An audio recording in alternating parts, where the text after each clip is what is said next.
The first sack of flour appeared on Susanna Holloway's porch on a Tuesday morning in early April of 1878, and she nearly tripped over it in the gray pre-dawn dark when she stepped outside to fetch water from the well.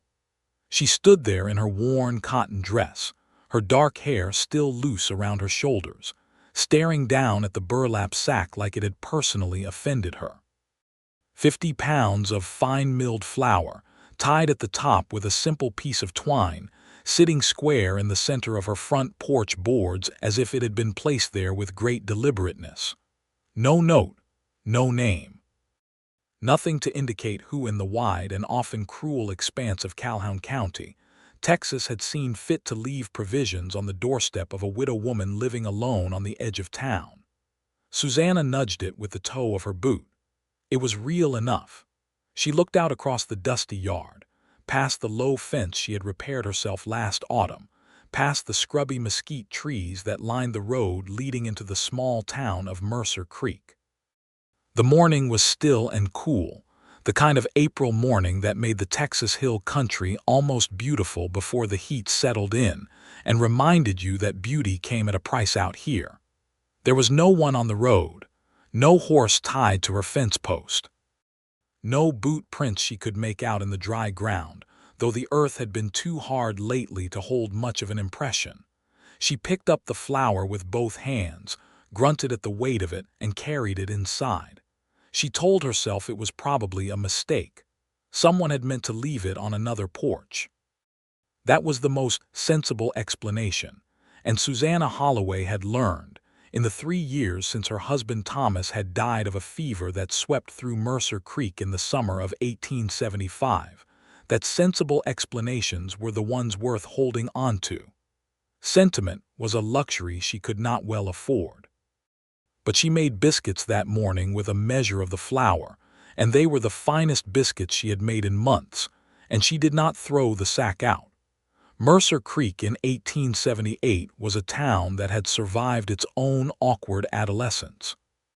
It had been founded in the early 1860s by ranchers and farmers pushing west into the hill country, and it had grown slowly but stubbornly into a place of maybe 400 souls, give or take the drifters and drovers that passed through during the cattle drives that still moved through that part of Texas. There was a general store run by a man named Horace Webb and his sharp-eyed wife Mabel. There was a saloon called the Dusty River. There was a small church with a bell that had cracked the second year it was hung, and now made a sound like a disappointed cough on Sunday mornings. There was a doctor who drank too much and a schoolteacher who did not drink enough. There was a livery stable, a blacksmith, a land office, and a courthouse that was really just a large room attached to the back of the sheriff's office.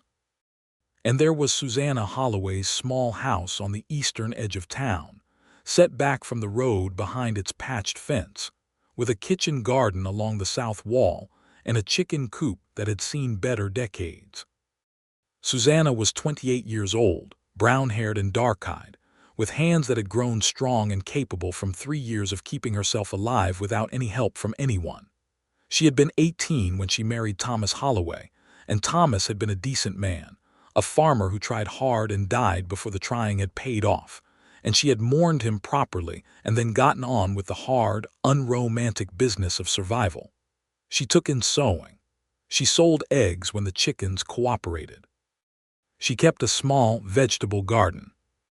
She was not prospering exactly, but she was not failing either, and she had a particular pride in that balance, a fierce and quiet pride that she wore like armor on the rare occasions she went into town and felt the well-meaning pity of her neighbors settling over her like dust. She did not want pity. She did not want charity.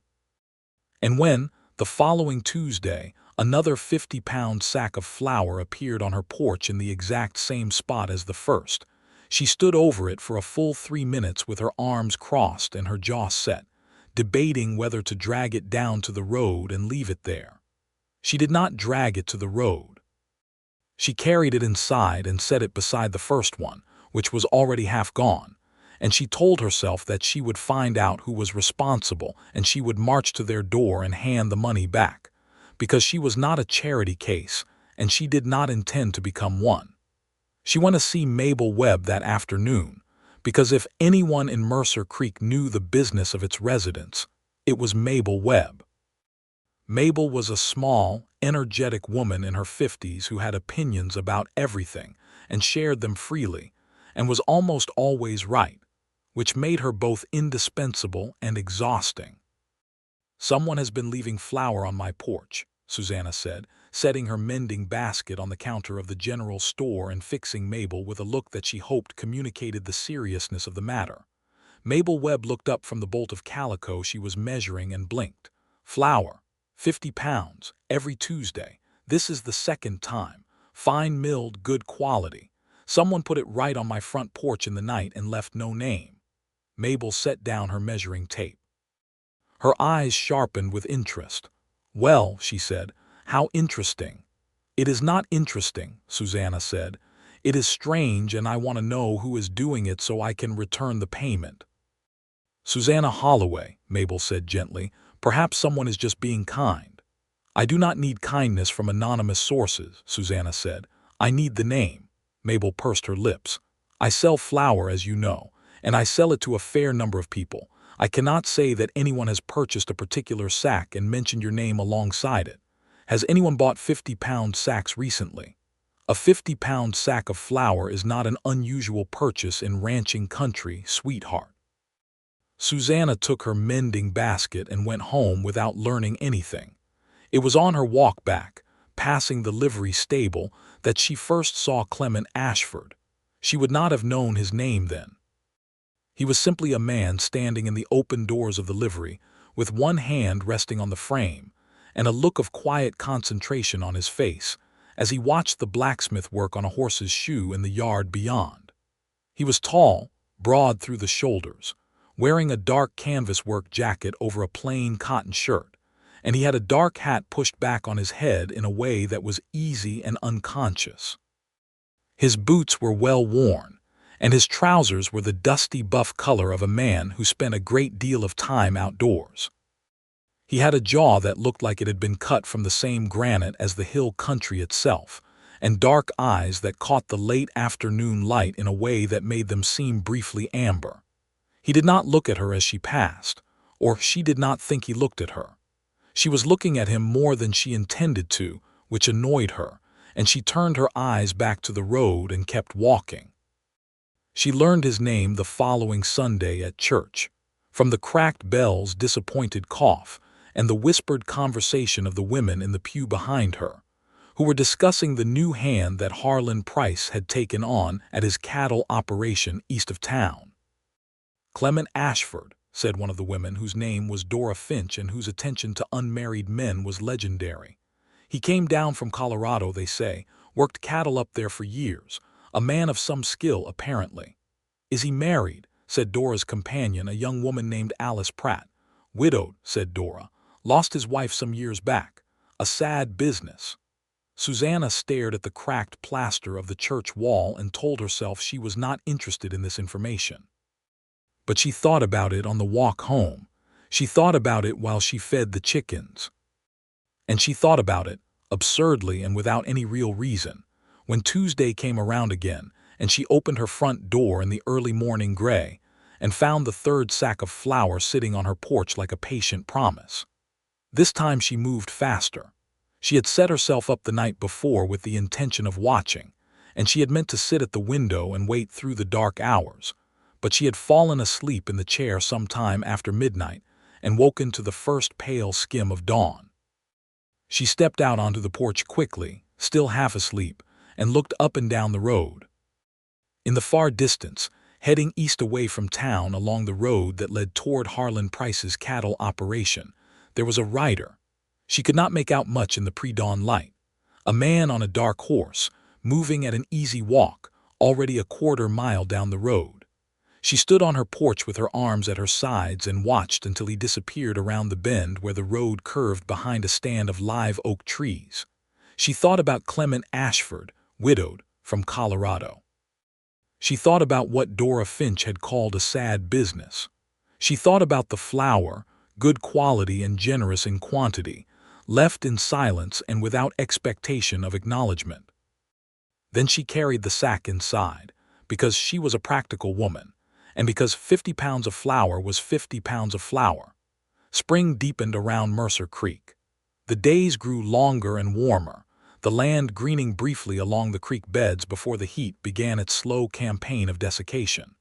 Susanna's kitchen garden came up strong that year, beans and tomatoes and squash pushing through the turned earth with an enthusiasm that felt almost hopeful. She sold her eggs to Mabel Webb and took in more sewing commissions than she had the previous year, because 2 new families had arrived in town, and the women among them needed alterations to dresses that had fit differently when they were living in Louisiana. She kept waiting for the flour to stop. Every Tuesday she woke with a small and unwilling curiosity about whether it would be there, and every Tuesday it was, and she carried it inside and added it to the growing stores in her kitchen and made excellent bread and biscuits, and felt a complicated knot of gratitude and stubbornness sitting in her chest that she could not quite untangle. She saw Clement Ashford in town perhaps once a week. He came in for supplies, or to collect mail at the land office where letters were held, or to water his horse at the public trough near the general store. He was always quiet in town, not unfriendly but contained, with a manner that suggested he was comfortable in his own silence. She noticed that he helped Horace Webb lift a barrel of nails off a wagon one afternoon without being asked, and that he held a door for old Mrs. Calloway on another occasion with a courtesy that was genuine rather than performed. She noticed things about him, she admitted to herself, more than she noticed things about most people. They had not spoken. She was not sure she wanted to speak to him, because speaking to him would require either accusing him of leaving the flour or not mentioning the flour, and both options seemed to demand something from her that she was not ready to give. It was Mabel Webb who finally broke the informal standoff, with all the subtlety of a cattle drive through a parlor. "Clement Ashford was in here this morning," Mabel mentioned one afternoon in May, while Susanna was browsing through a bolt of muslin. "He purchased several things, including a 50-pound sack of flour." Susanna did not look up from the muslin. "Is that so?" "He is a very polite young man," Mabel continued. "Quiet but polite. He asked after the town, who lived where, that sort of thing. He seemed quite interested in the eastern part of town." "Mabel, he is perhaps 30 years old, 31 at the outside, a reasonable age." "Mabel, I am only making conversation." "You are doing nothing of the sort," Susanna said, and she set down the muslin and looked at Mabel Webb with flat, clear eyes. "I know it is him. I have suspected for some time. And I appreciate your interest in my affairs, but I will handle this in my own way and in my own time."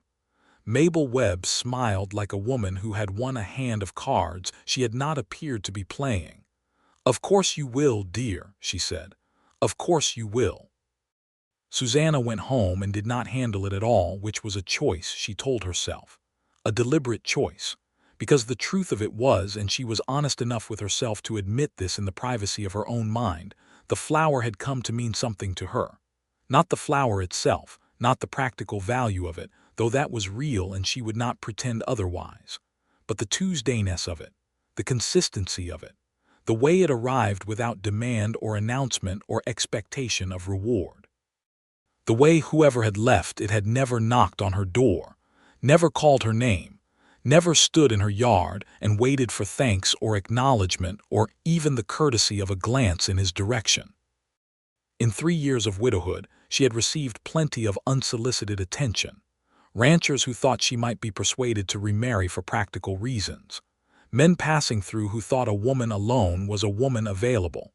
Even kind-hearted neighbors whose sympathy had an edge of condescension to it, a faint implication that she needed rescuing, that her solitude was a problem to be solved. Clement Ashford, whoever he was and whatever his reasons, had left her flour and left her alone. He had offered provision without presumption, and there was something in that, something she could not quite name, that had gotten under her defenses in a way that the louder gestures never had. The 4th week brought a complication. The sack was there on Tuesday morning as usual, and Susanna had just carried it inside when she heard the sound of horses on the road and looked out her kitchen window to see three men she did not recognize riding slowly past her house. They stopped. They looked at her house with the particular attention of men who were looking for something specific. One of them said something to the others that she could not hear, and then they rode on.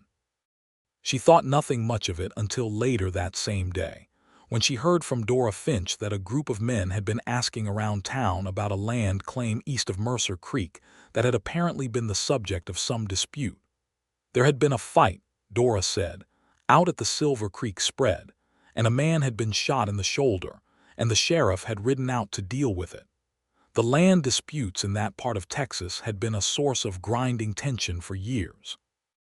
The large cattle operations that had moved in after the war had a habit of pushing against the edges of smaller claims, and the legal machinery for settling such disputes was slow and expensive, and often tilted toward whoever had the money to hire better lawyers. Harlan Price, who employed Clement Ashford among others, had been in an ongoing quarrel with a man named Dalton Reeves about the water rights along a shared creek boundary for the better part of 2 years. Susanna knew about this in the general way that everyone in a small community knew about the troubles of their neighbors. She did not think it directly concerned her. Her own land claim was modest and clearly documented, and she had no creek boundary to dispute with anyone. But the men who had ridden past and looked at her house stayed in her mind, and she found herself checking the lock on her door that night before she went to bed, which was something she had not done in quite some time. The following Sunday she was at the church when she came out after the service to find Clement Ashford standing at the bottom of the steps, talking to Harlan Price about something in a low, serious voice. She had to walk past them to reach the road, and when she came down the steps, Clement Ashford looked up and met her eyes. It was the first time she had been the direct subject of his attention at close range, and she was not entirely prepared for it.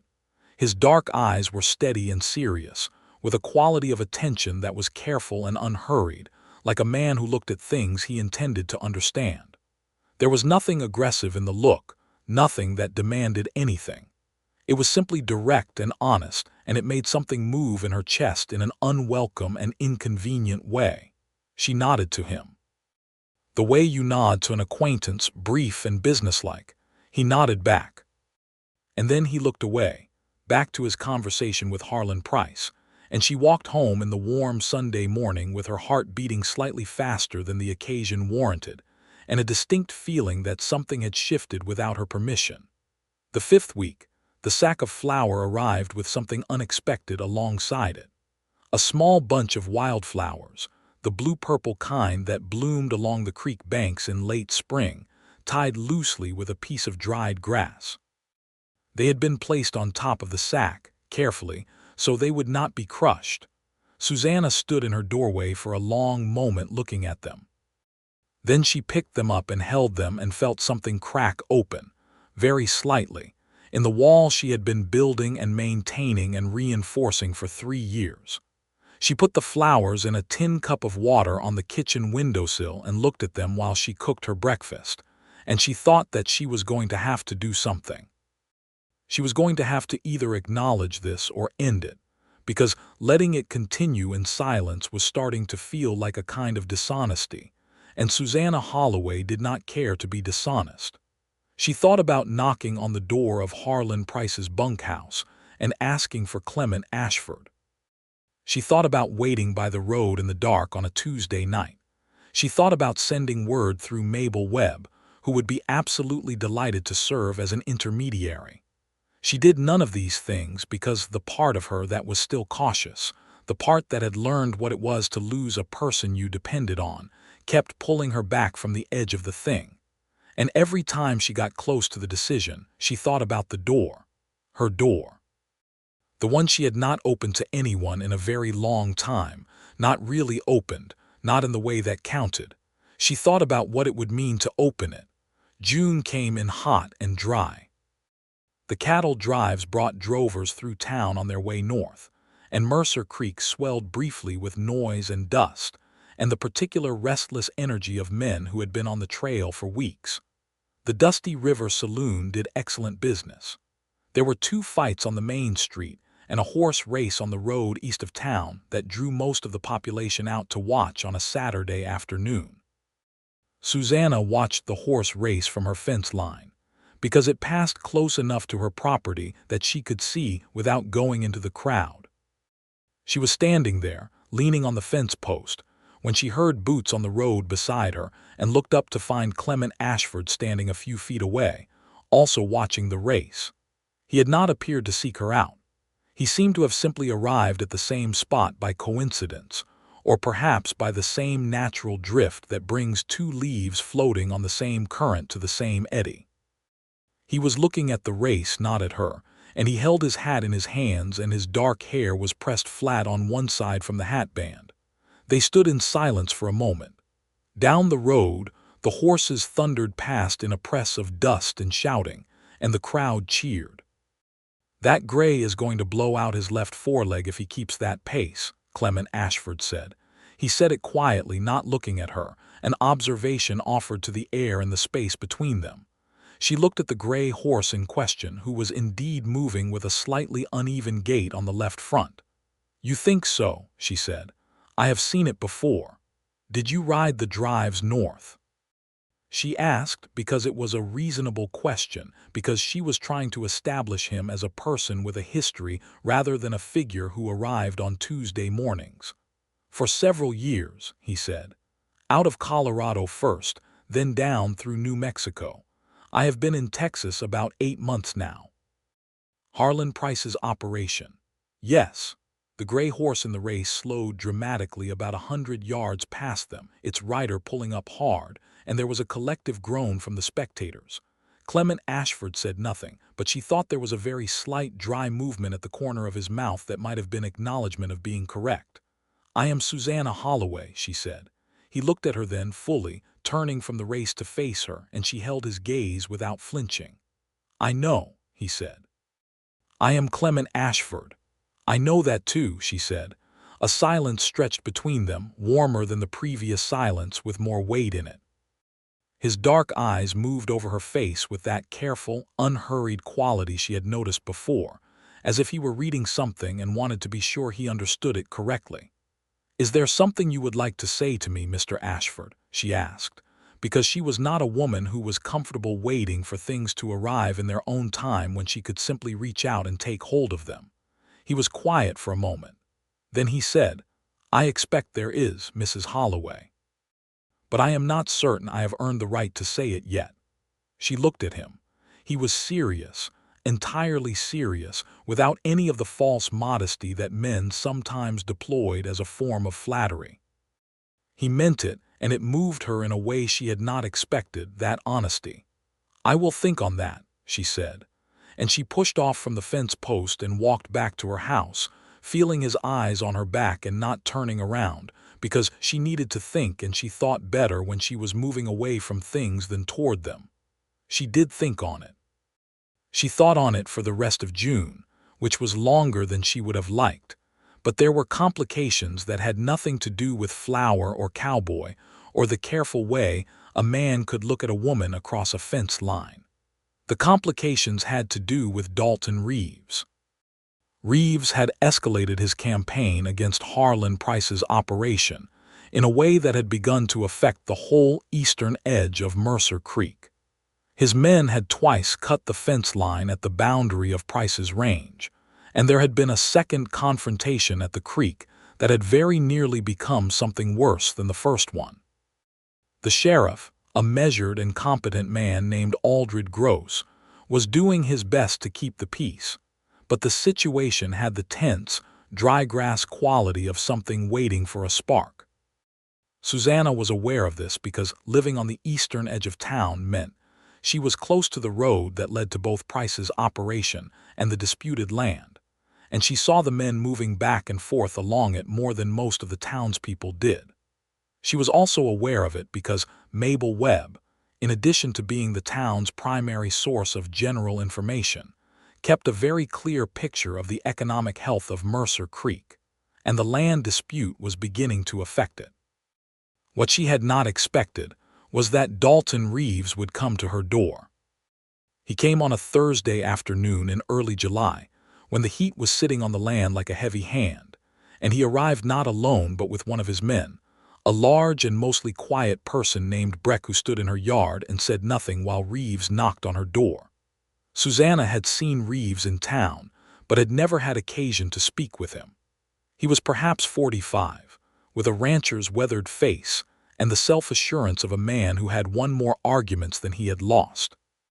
He took off his hat when she opened the door, which was courtesy of a particular kind, the kind that was also a demonstration. "Mrs. Holloway," he said, "I wonder if I might have a word." "About what?" she said. She did not invite him in. "About your property," he said. "I have a proposal that might interest you. I'm looking to extend my holdings in this area, and your parcel sits in a location that would be of some value to me. I would offer you a fair price, better than you might expect. You could buy yourself a comfortable place in town, or leave the territory altogether if you have a mind to." She looked at him steadily. "My land is not for sale," she said.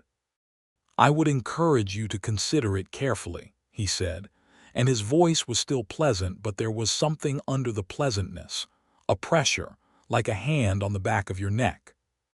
"This is not always the easiest part of the territory for a woman living alone." "I have managed well enough," she said.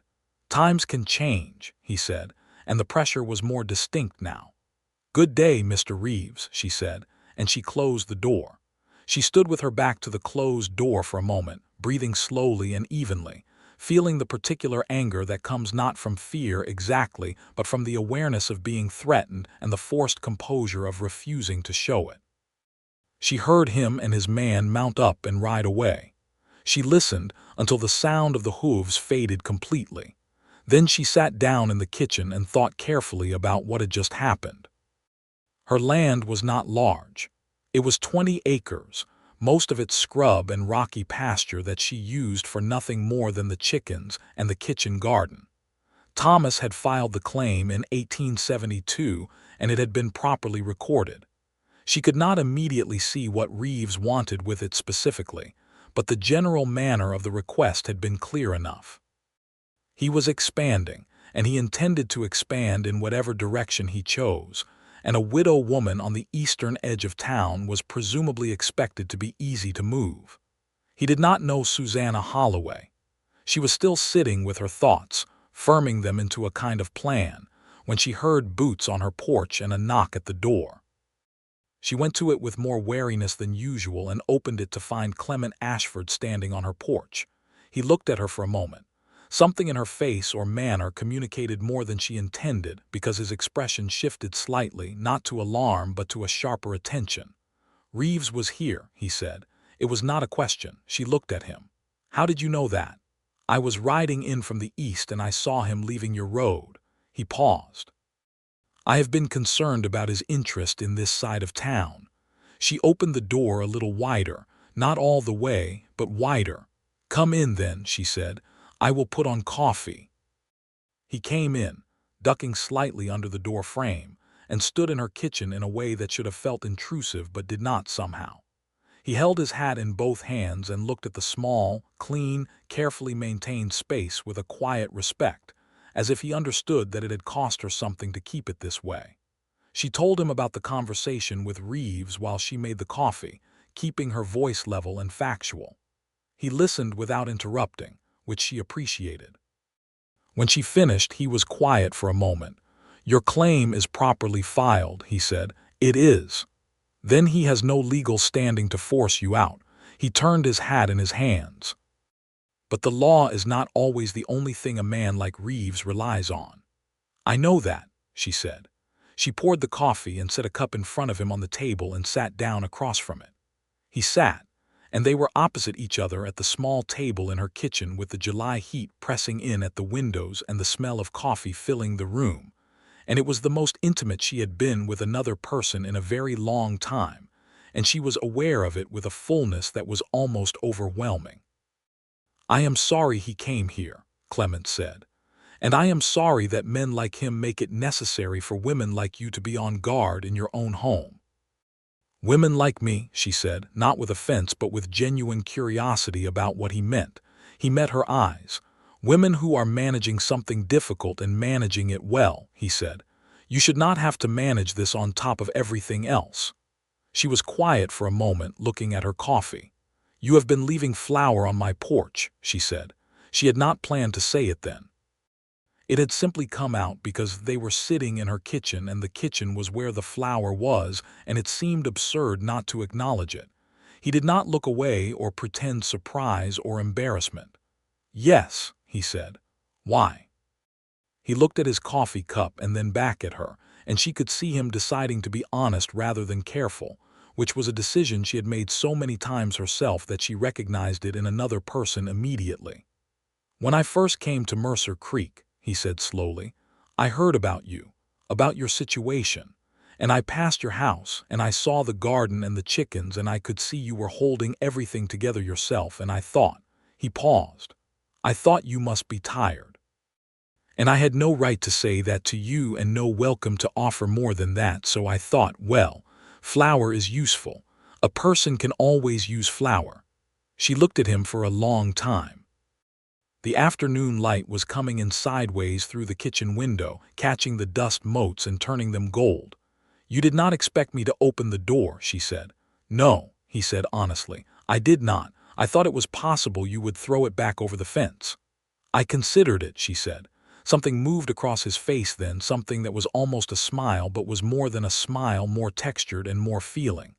I figured you had, he said. They talked for 2 hours. She could not have said afterward exactly what all of it was about, because it was the kind of conversation that ranged widely and doubled back on itself, and ended up somewhere neither of them had anticipated when they started. He told her about Colorado, about the years of cattle work that had shaped him, about his wife Clara who had died of a difficult childbirth in 1874, the child not surviving either, and the way grief had made him restless for several years, moving from place to place without quite knowing what he was moving toward. She told him about Thomas, about the fever, about the particular loneliness of widowhood that was different from ordinary loneliness, because it was a loneliness you had not chosen and could not explain to people who had not experienced it. They talked about the land and about what Texas was becoming, the way the large ranching operations were pressing against the smaller claims, the ongoing reality of people being displaced from land they had worked and paid for and built a life on. They talked about Dalton Reeves with the careful, specific attention of 2 people trying to understand a problem rather than just feel afraid of it. When he stood to leave, the afternoon had gone bronze and long, and the shadows of the mesquite trees were stretching across her yard. I will speak to the sheriff about Reeves's visit, he said. It should be on record that he made you an offer with that kind of implied pressure. I intended to do that myself, she said. I know you did, he said.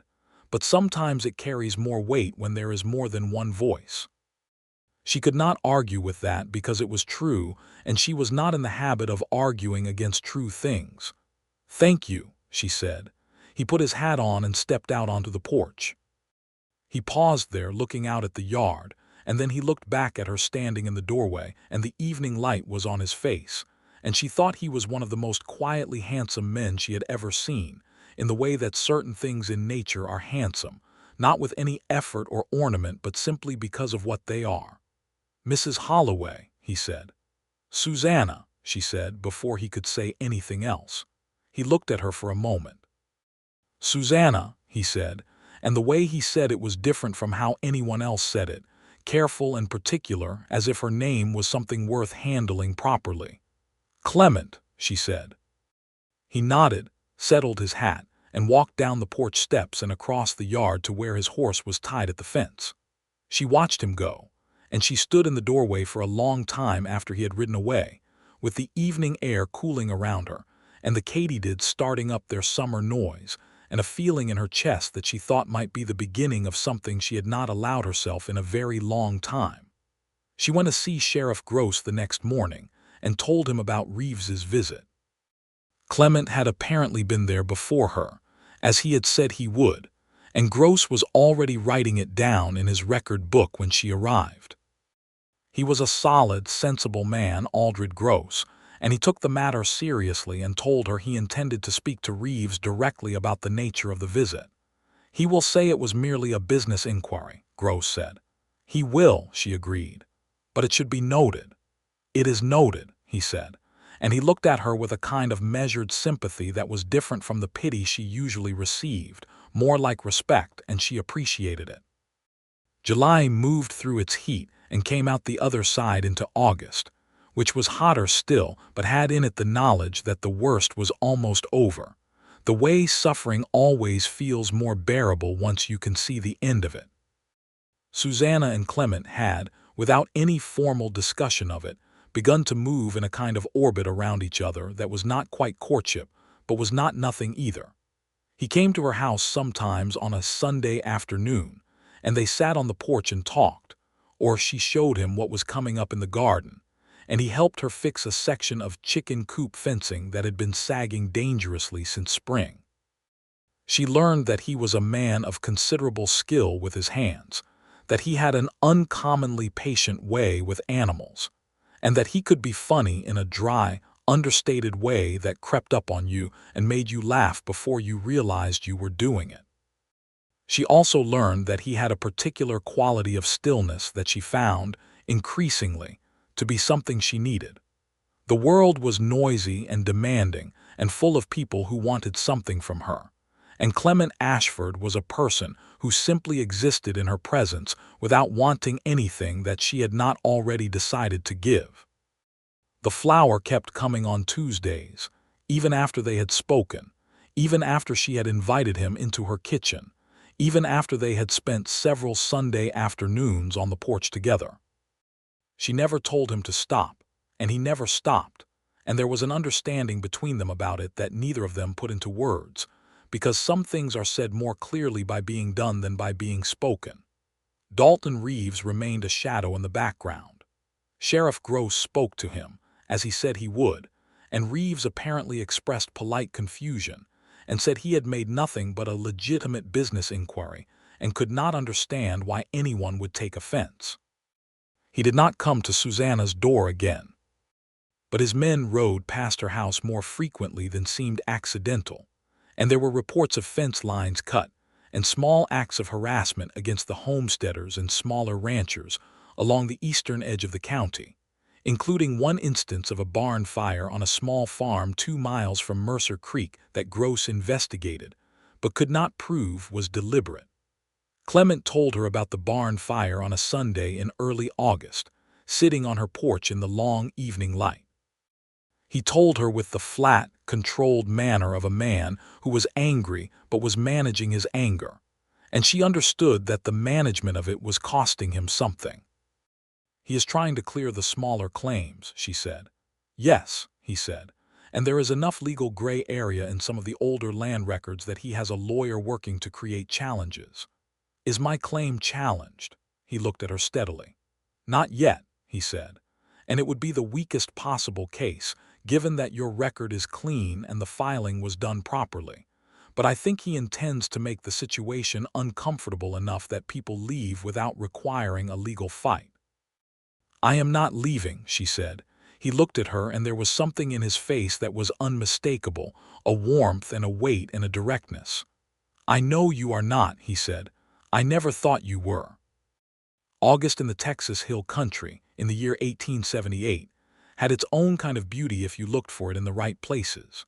The sunsets were extravagant, all orange and deep rose, and the particular blue-purple that came just after the sun dropped below the horizon. The nights were warm enough to sit outside without discomfort, and the stars were so dense and low that it felt sometimes as if you were standing at the bottom of a very deep, very clear body of water and looking up through it. On a Saturday evening near the end of August, Clement had come by in the late afternoon and stayed, as had become natural, through the evening. They had eaten supper together, which had also been becoming natural, and afterward sat on the porch as the stars came out, and they had been talking for a long time about nothing urgent, just the easy, ranging conversation of two people who had found in each other something that felt like home. There was a particular moment, in the middle of a silence that was entirely comfortable, when Susanna looked at him in the starlight and thought with a clarity that was almost startling that she had fallen in love with this man. Not the soft, unknowing tumble of young love, which she dimly remembered from her early days with Thomas, and which had been real in its own way.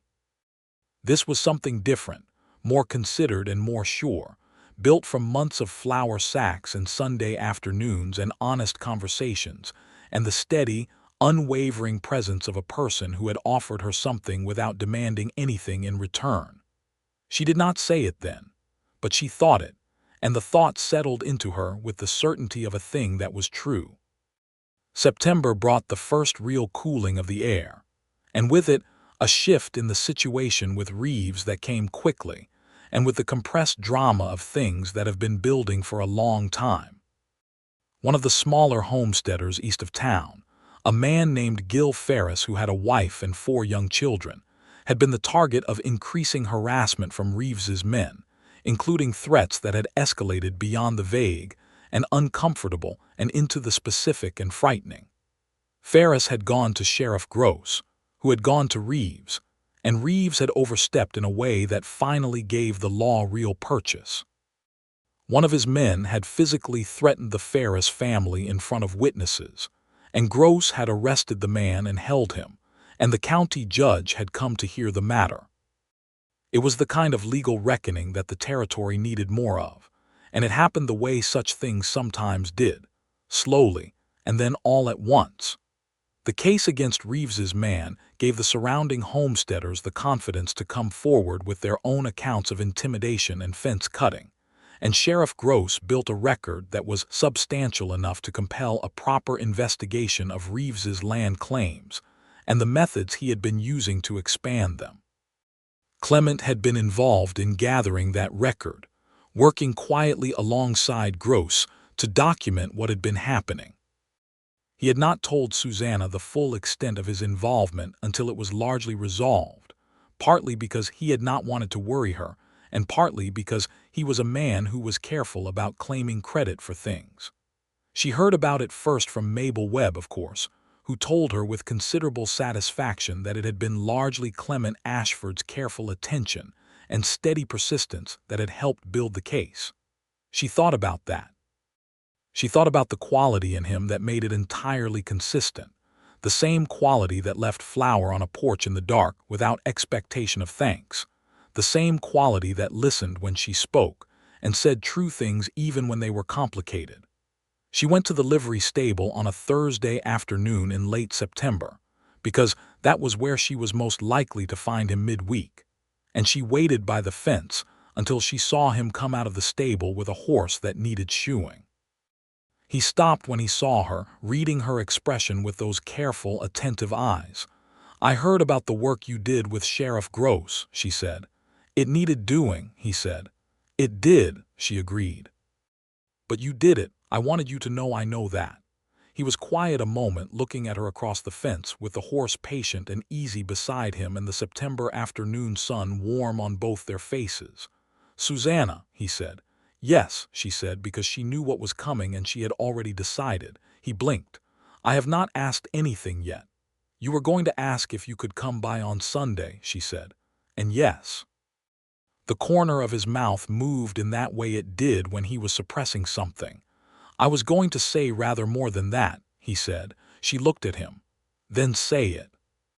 He handed the horse's lead to the stable hand who had appeared beside him, a young man who was visibly trying not to eavesdrop and failing. Clement came around to the gate and through it, and stood in front of her with his hat in his hands, and he looked at her with all that steady, careful attention. "I think I have been in love with you for most of the past 6 months," he said. "And I have not said it before because I wanted to be sure you wanted to hear it." She felt the thing in her chest that she had been carrying since that Saturday evening in August, the clear and certain knowledge, and she said, "I am glad you said it. Are you?" He was watching her closely, not with any nervousness she could detect, but with the attentiveness of a man who wanted to be sure. "Clement," she said, I have been waiting 6 months for you to say something directly, and I will not have you take half measures now. I love you. I have known it since August. I was waiting for you to catch up." He laughed. It was a full, genuine laugh, and she realized it was the first time she had heard it, and it was entirely wonderful. October arrived and arranged things further.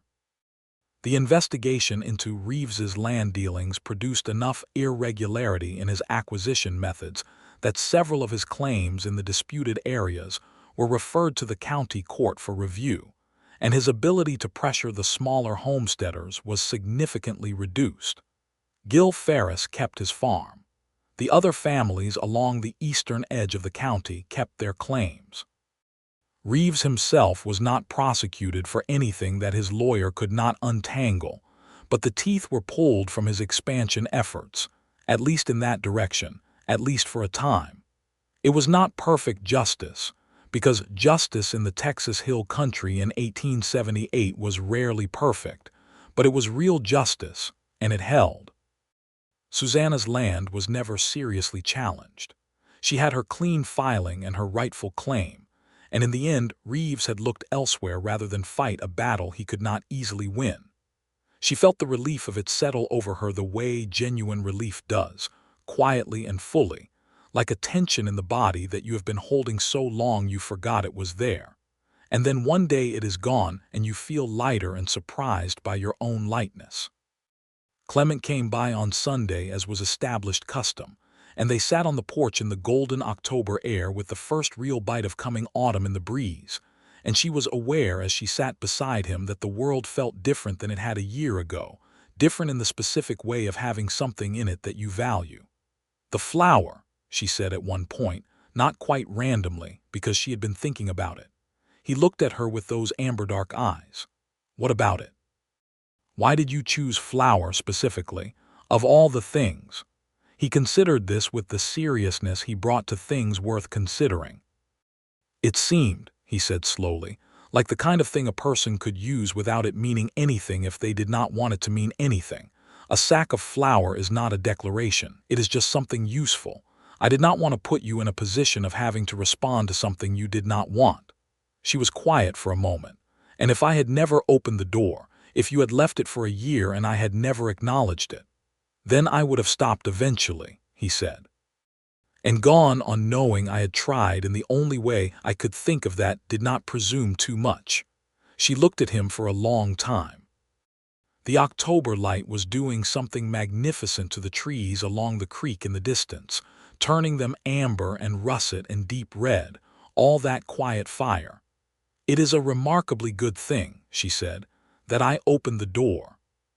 He reached over and took her hand where it rested on the porch rail, carefully and deliberately, as he did all things, and she let him hold it, and they sat like that in the autumn afternoon with the hill country laid out before them and the katydids winding down their summer song, and she thought that this was happiness.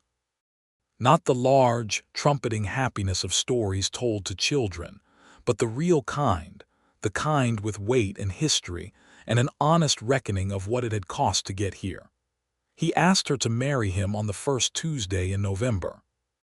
He came to her porch as he usually did on those mornings, but this time when she opened the door, drawn awake by the familiar soft sound of his step that she had learned to distinguish from the general quiet of the early morning.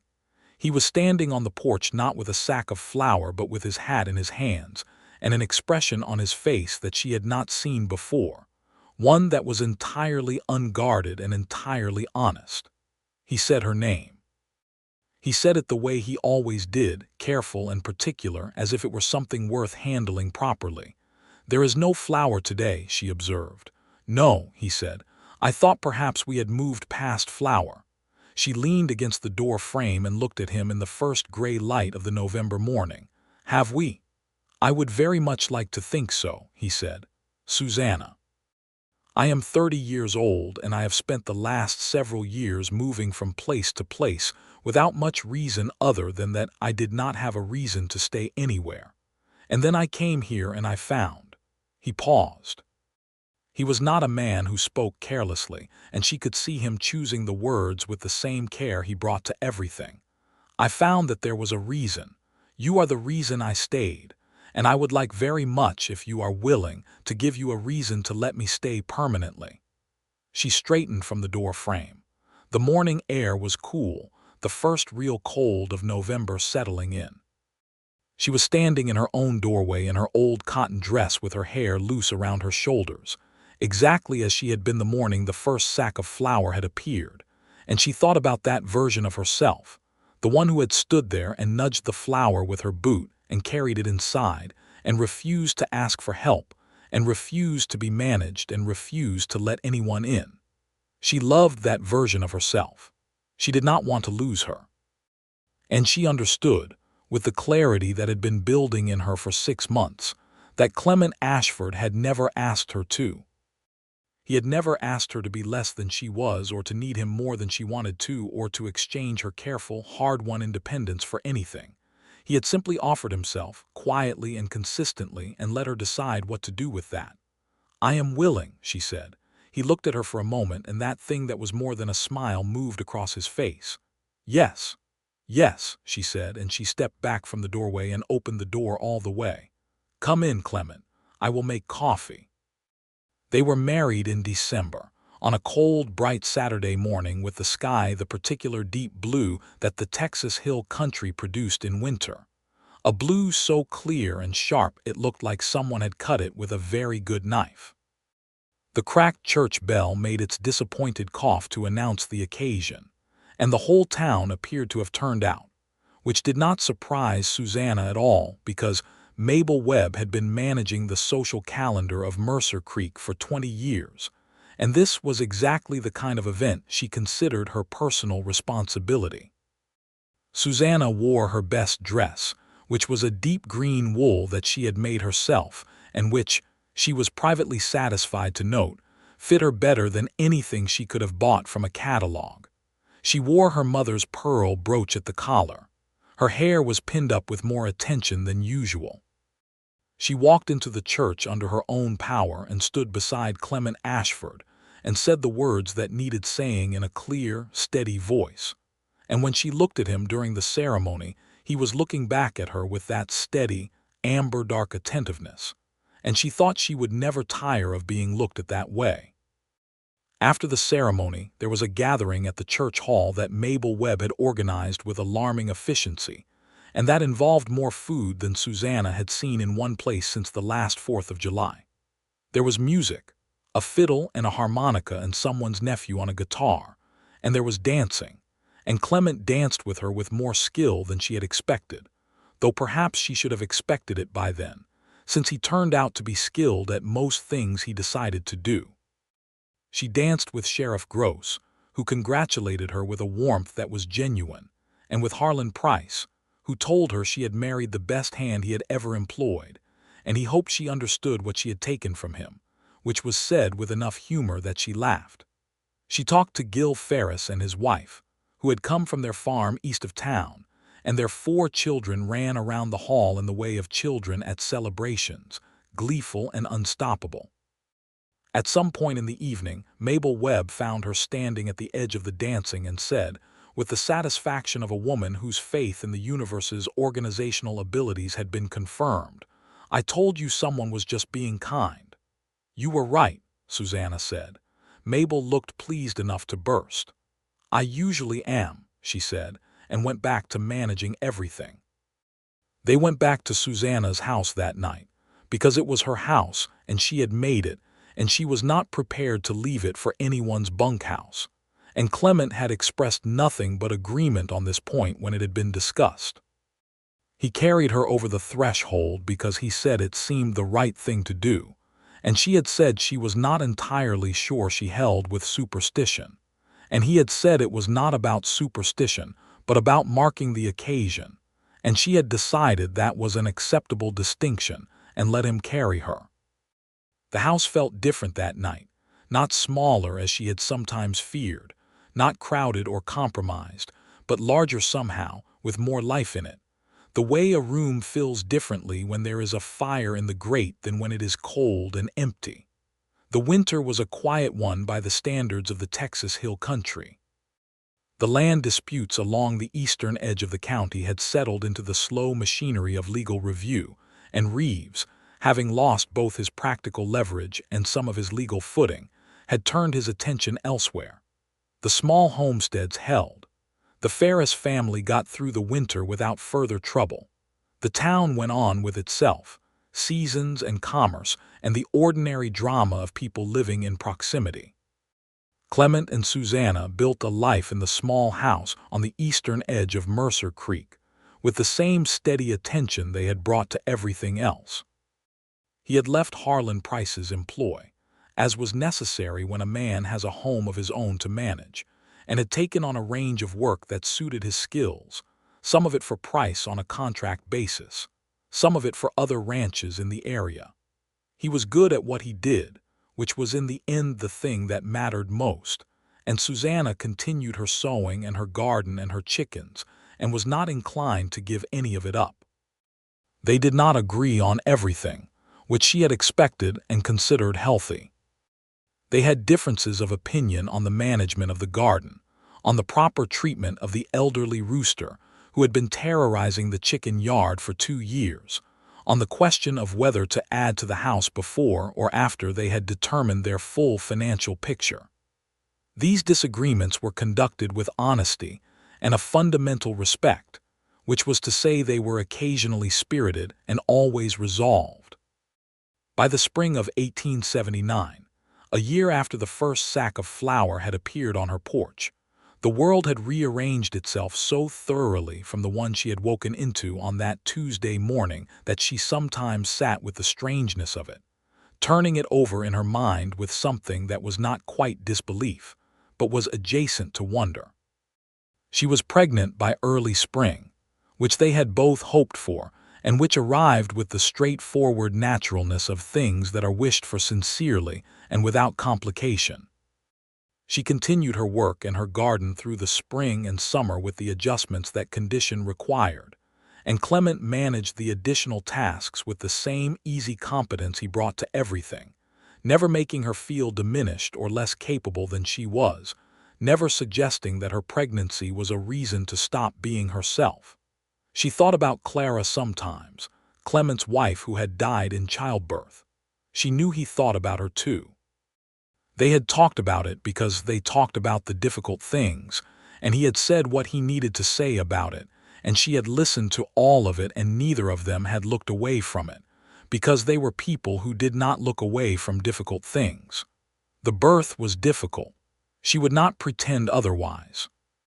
The late October nights in the hill country were cold, and the labor was long, and Dr. Hendricks, who drank too much but was competent when it counted, came and stayed through the night and did what needed doing.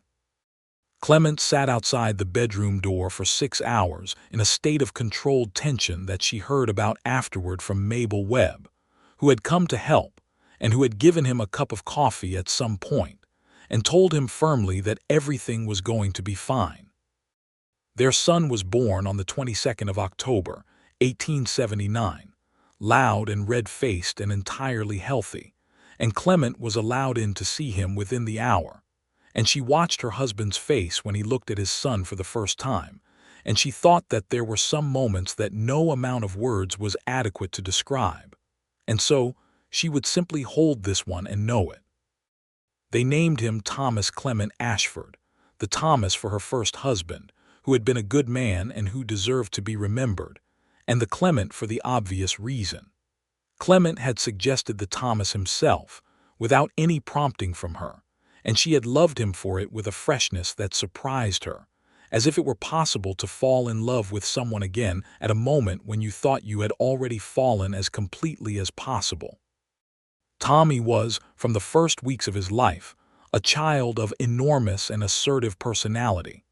He was curious and loud, and had opinions about things before he had the words to express them, which he expressed by other means with tremendous effectiveness. He was the delight of the chicken yard and the scourge of the kitchen garden, and the subject of extended and adoring attention from Mabel Webb, who had appointed herself an unofficial grandmother with a thoroughness that admitted no argument. By the time Tommy was walking, Susanna was expecting again. The second baby, arriving in the spring of 1881, was a girl, smaller and quieter than her brother but with dark eyes like her father's that watched the world with a seriousness that made people feel, somewhat absurdly, that they were being evaluated. They named her Clara Rose Ashford, the Clara for the reason both of them understood without needing to say, and the Rose because Susanna had a rose bush on the south side of the house that had survived 3 years of drought and neglect, and bloomed every spring with a stubbornness she admired. The house had been extended by then, a second room added on the eastern side that Clement had built himself over the course of the previous autumn, working in the evenings and on days when the ranch work allowed. He was a man who built things well, with attention to their lasting, and the addition was solid and well-fitted, and had a window that looked out toward the hill country in a way that caught the morning light perfectly. Mercer Creek continued its life around them. The land cases along the eastern county were finally adjudicated in the spring of 1881, the court finding sufficient irregularity in several of Reeves's acquisition methods that 3 claims were returned to their original holders with binding legal protection.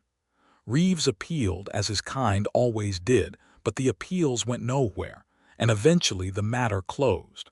The smaller homesteads survived. The Ferris family thrived. The eastern edge of Calhoun County settled into a stability that it had not had for several years. Susanna continued her sewing long past the point when she needed the income, because she had found that she loved the work itself, the precision and the creativity of it, and she had built a reputation in the county that brought her commissions from as far as the county seat. She had begun taking on a girl from town as an assistant, teaching her the craft in exchange for help with the larger orders, and she found that she had an aptitude for teaching that she had not previously had occasion to discover. Clement had partnered with another rancher by then, a man named Jonas Park, who had a solid piece of land north of Mercer Creek, and together they ran a modest but well-managed cattle operation that gave them both a respectable and growing income. He came home in the evenings and removed his boots at the door and listened to whatever Tommy had destroyed that day with a patience that never quite ran out, and he sat at the kitchen table and talked with Susanna about the day and the plans and the world in the easy, honest way they had been talking to each other since that first Tuesday when she had opened the door. She never forgot that opening. She thought about it sometimes when she looked at what had been built in the years since, the house and the children and the life that moved through the small rooms and the kitchen garden and the yard where Tommy ran and Clara sat in philosophical judgment of the chickens. She thought about all the Tuesday mornings when the flower had arrived, and she had carried it inside and refused to acknowledge it, and she thought about what it had taken finally to open the door. Not grand courage, nothing dramatic or triumphant. Just the ordinary, difficult daily decision to let something in. Tommy learned to walk, and then to run, and then to try to ride the ancient and vastly patient horse that Clement had acquired specifically for the purpose of surviving children learning to ride, a gray roan named Patience who had apparently heard the name and taken it as instruction. Tommy fell off Patience approximately 40 times in his first year of riding, and got back on 40 times, which Clement observed with a quiet satisfaction that communicated something about what he believed the most important things in a person were. Clara, when she was old enough to be interested, rode Patience with a seriousness and a competence that suggested she had thought about it for some time before attempting it, which was entirely consistent with her character. She was a different kind of child than her brother, more interior and deliberate, and she had inherited her father's quality of stillness in a way that Susanna found sometimes startling, looking across a room to find her daughter watching the world with those dark, evaluating eyes. By the time Tommy was 5 years old, he had already decided that he intended to be a rancher, and he shadowed his father on the weekends with a seriousness of purpose that was both amusing and genuinely useful, since he could be given small tasks and could be relied upon to complete them with the focused intensity of a person who believes that what they are doing is the most important thing currently happening anywhere. In the spring of 1883, their third child arrived. Another son, darker-haired than Tommy, with Susanna's dark eyes and a disposition from the first days that was sunny and easy in a way that suggested he had assessed the situation and found it satisfactory. They named him James Edward Ashford, after Clement's father, who had died some years before but whom Clement spoke of with a warmth that told her all she needed to know about the man. The house had been extended again by then, a proper second bedroom that gave Tommy and Clara space of their own and allowed them the specific dignity that children require as they grow beyond babyhood. Clement had also built a better chicken coop, one that the elderly rooster had long since ceased to terrorize, having departed for wherever it is that roosters go, and Susanna's laying hens occupied it with a prosperity that bordered on the smug. The garden had expanded over the years into something genuinely productive, with a section devoted to kitchen herbs and a section devoted to cut flowers that Susanna grew partly for herself and partly to sell, because the women of Mercer Creek had a taste for flowers at occasions, and she had learned to supply it. The roses on the south wall were magnificent by 1883, trained up the wall and blooming every spring in a cascade that passers-by stopped to look at, and which Clara had appointed herself the guardian of, with a dedication that made the garden seem, in some lights, like her personal domain. Mabel Webb retired from the general store in 1882, handing its management to her son, and proceeded to spend considerably more time on the social affairs of Mercer Creek than she had when she was working, which no one had thought possible.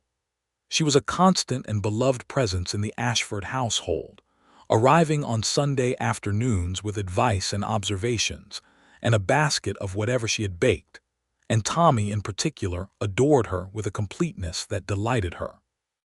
Gil Ferris, whose farm had been the center of the trouble with Reeves 5 years before, had prospered with the stability that the resolution of the land cases had brought, and he and Susanna had developed a friendship of the specific, useful kind that comes between people who have endured something together. His wife, a quiet and competent woman named Marie, was a friend Susanna valued and trusted, and their children and the Ashford children grew up in the easy proximity of families who shared a road and a school and a sense of what they had. The town of Mercer Creek itself changed in those years, as the Texas Hill Country changed around it, slowly and not always in directions that everyone welcomed. The cattle drives that had been such a feature of the landscape were diminishing as the railroads moved closer, and the open range was fenced increasingly by the large operations.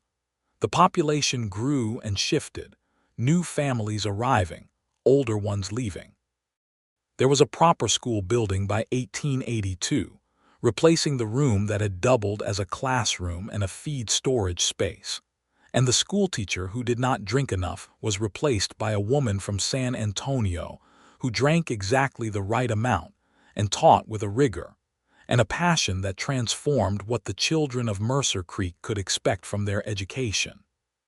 Tommy Ashford entered that school in the fall of 1883 and terrorized it with affection, and Clara entered it 2 years later and improved it measurably, and James followed them both in good time and turned out to have a gift for mathematics that surprised everyone except Clement, who said he had always thought the boy was counting things.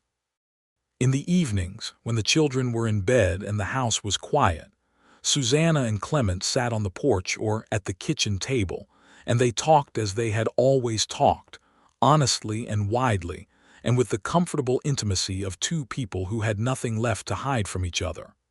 They talked about the children and the ranch and the town. They talked about the state of things in Texas, where the Reconstruction era had given way to a version of politics that had its own injustices, where the lives of the freedmen who had come west looking for the same opportunities as everyone else were still constrained by laws and customs that had simply found new forms. These were conversations that Susanna did not shy from, because she had known enough of the experience of being a person whose options were limited by circumstances beyond her control to have no patience with those who believed such limitations were natural or just. Clement shared these views, which she had known early on and which had been confirmed over years of observing how he treated people, all the people he encountered, with a consistency of basic decency that did not change based on who was watching. She had always believed that how a person behaved when no one was looking was the truest thing about them, and Clement Ashford on that measure was the truest person she had known. On a Tuesday morning in April of 1884, exactly 6 years after the first sack of flour had appeared on her porch, Susanna came downstairs in the early gray light to find a sack of flour sitting in the center of her kitchen table. She stood in the kitchen doorway and looked at it. It was tied at the top with a piece of twine, exactly as the original had been. It was 50 pounds. She had no idea how he had gotten it downstairs and onto the table without waking her or any of the children, but she did not doubt for a moment that he had done it with care and deliberateness. She heard him come in from outside, where he had apparently been waiting, boot steps on the porch and then on the kitchen floor. She turned to look at him. He was standing in the kitchen doorway with his hat in his hands, and he looked at her the way he had always looked at her, careful and steady and full of the particular attention that had, over 6 years, become the thing she loved most about him, the feeling of being genuinely and entirely seen. 6 years, she said. 6 years, he said. She looked at the flower and then back at him, and she felt something move through her that was not exactly sadness and not exactly joy, but was the complex, full-bodied feeling of holding two things at once: the person she had been and the person she had become. The morning she had stood alone in her doorway and nudged a sack of flour with her boot, and the morning she was standing in now, with the house full of children and the roses coming up on the south wall and the world entirely different from how it had been. "You are a ridiculous man," she said. "I have been told," he said. She crossed the kitchen and took his face in her hands and kissed him, and he folded his arms around her, and they stood in the kitchen in the early April morning with the first light coming in through the window, and the flour on the table, and somewhere upstairs Tommy starting to argue with Clara about something with the dedicated energy of children who have never had to conserve it. She pulled back and looked at him. "I love you," she said. "I love you," he said. Simply, directly, in the way he said everything that mattered. "Every Tuesday for the rest of my life, if you want it." She laughed, and it was the kind of laughter that comes from joy that is too large for any other expression. "I do not need flour every Tuesday," she said. "I need you every Tuesday, and every Wednesday, and every other day of the week." "That," he said, "I can manage." Tommy shouted something from upstairs that ended with the word unfair, and Clara's reply was precise and withering, and somewhere down the hall James began to cry in the particular way of a child who has been woken by sibling argument and considers this a grievance. The April morning was coming in through the window, gold and clear, and the roses were beginning to bud on the south wall, and Mercer Creek was waking up outside with its bells and its horses, and its 400 souls going about the ordinary, extraordinary business of being alive. Susanna Holloway Ashford turned from her husband and went to make the coffee and call the children down to breakfast, and she thought, as she had thought on many mornings and would think on many more, that the door had been the thing.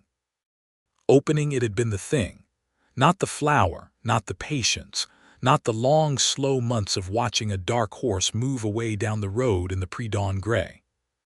Those had been the lead-up, the long and necessary preparation. But the door, the actual moment of opening it, had been the choice, and it had been hers, and she had made it, and the life that had grown from it was everything she had not known she was waiting for. The flour sat on the kitchen table in the April morning light. It would make excellent biscuits. She made them that morning with the children crowding around the table and Clement drinking his coffee with the patient expression of a man who has everything he needs. And when she set the biscuits down and looked at the faces around the table, at Tommy's animated arguing and Clara's judicial composure and James's sunny approval of the world and Clement's steady, amber-dark eyes finding hers across the table. She thought that this was the whole of it. This ordinary, extraordinary morning. This full and chosen life. This was what the door opened onto. Outside, the April sun was climbing, and the hill country was coming into its brief and extravagant spring green, and the road that ran past the small house with its kitchen garden and its roses and its patched fence stretched out in both directions toward everything that had been and everything that was still to come, patient and open and entirely real.